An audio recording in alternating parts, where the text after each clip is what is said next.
pressure to rewrite world trade order, Beijing aims for global influence.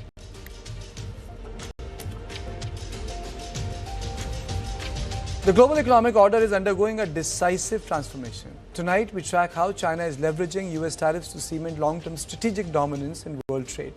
Washington's tariff war is reshaping global trade, but not necessarily in America's favor. As President Donald Trump doubles down on protectionism, China is repositioning itself not as a victim of pressure, but as the architect of an alternative trade order.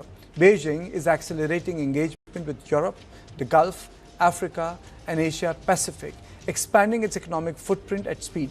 This is not defensive diplomacy. It is a calibrated long-term strategy to outmaneuver the United States. U.S. tariffs are not isolating China. They're compelling it to deepen new alliances and redraw supply chains. What we are witnessing is the steady emergence of parallel economic blocs and a structural shift in global power. Is President Donald Trump's tariff push reshaping global trade in ways Washington did not anticipate? Instead of retreating under pressure, Beijing appears to be accelerating engagement with major economic blocs. From Europe to the Gulf, from Africa to the Pacific, China is pitching itself as the defender of an open trade. The question are, U.S. tariffs containing China or compelling it to build a parallel global system? Is this short-term turbulence or the beginning of a structural shift in economic power? And most importantly, who stands to gain in the long run? And this is not an improvised reaction. It is part of a deeper, long-studied blueprint which Reuters has reported. Chinese policy advisors have reportedly examined U.S. trade strategy for years, looking for structural vulnerabilities.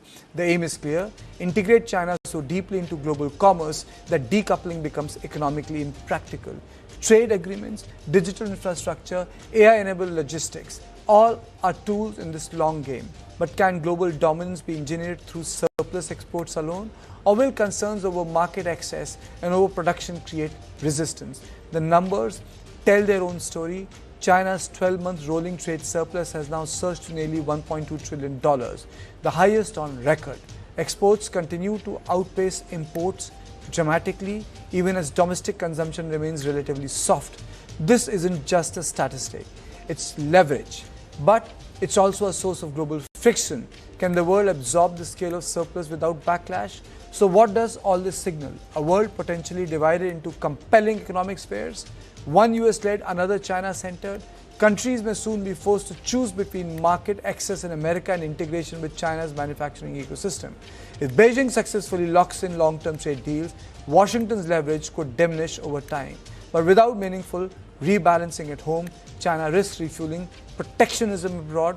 The debate now is not just about tariffs, it's about who writes the rules of 21st century global commerce.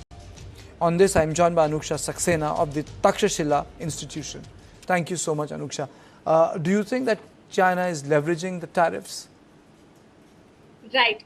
Thank you so much for that. I think China is definitely enjoying the moment because the world is in a prickly situation. The US isn't just on a war footing vis-a-vis China. It's damaging ties with both adversaries and allies alike.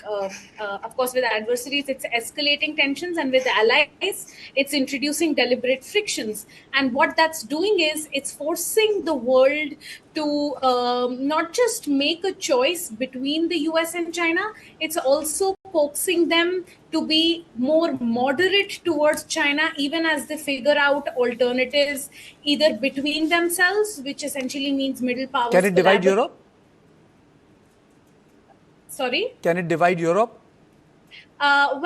Most definitely. In fact, closer ties or de-risking with the US has been a question that has always underpinned EU strategy and policy making. Of course, today that divide is becoming clearer because now the EU has introduced a rearmament program, among other things, where the money to be invested in de-risking from the US is extremely high, and not all countries can meet those demands because it creates a significant debt challenge. So defense, among other things, today has created persistent differences in the EU, which could mean that while some countries would want the status quo to carry on, some countries would want the US to constantly be the overarching power that looks out for the EU, both economically and in terms of security. Others would want to take up the position of leadership because they would have the money to invest in the kind of ambitious programs that the EU wants to. Are we looking at China's fare in the world today? Because, there's an American retreat, but it's a very aggressive American retreat. Right. I think, again, the question or the idea of a China sphere, I look at it very skeptically always, because while I will agree to the argument that the US-China competition is causing market fragmentation, and it's causing countries across the globe to either look internally or to look to each other. I don't think the new world order that we're entering is one where China is effectively replacing the US or everything the US was doing. I still believe that it's going to be more about choice and about systemic bins and the fragmentation therein, more than countries having to listen to China the way they did to the US during this unipolar moment that lasted up until. You are a China watcher. China has become more aggressive, their diplomats have become more aggressive, their social media profiles are far more aggressive. That's not the China of Deng era. This is the China of Xi Jinping's era.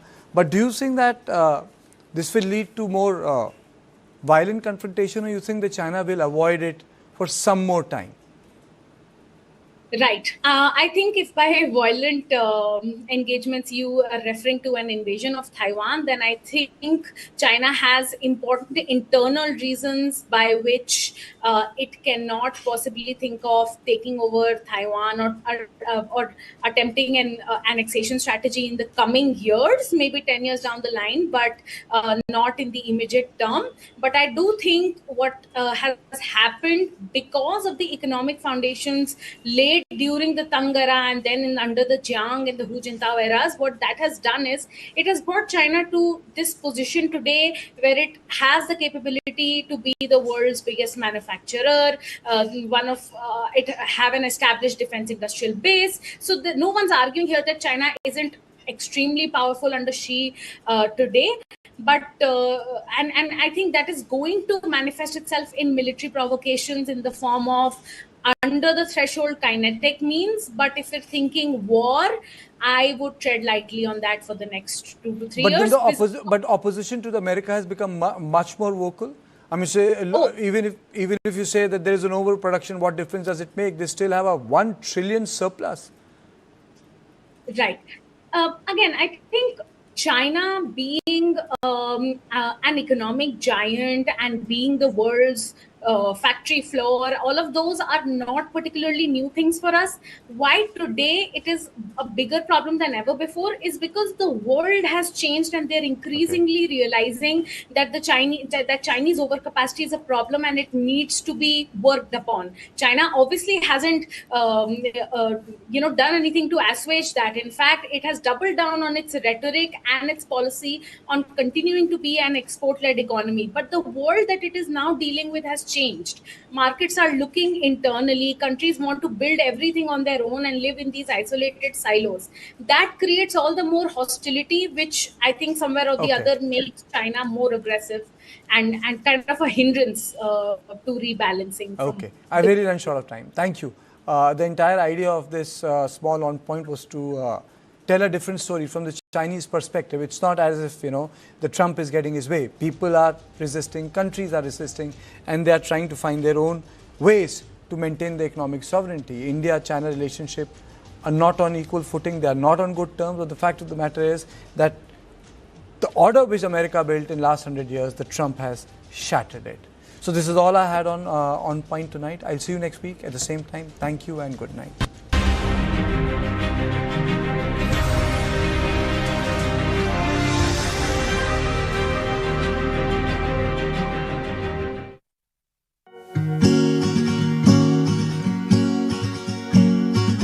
Hi, hello, namaste. Kuzuzangpo.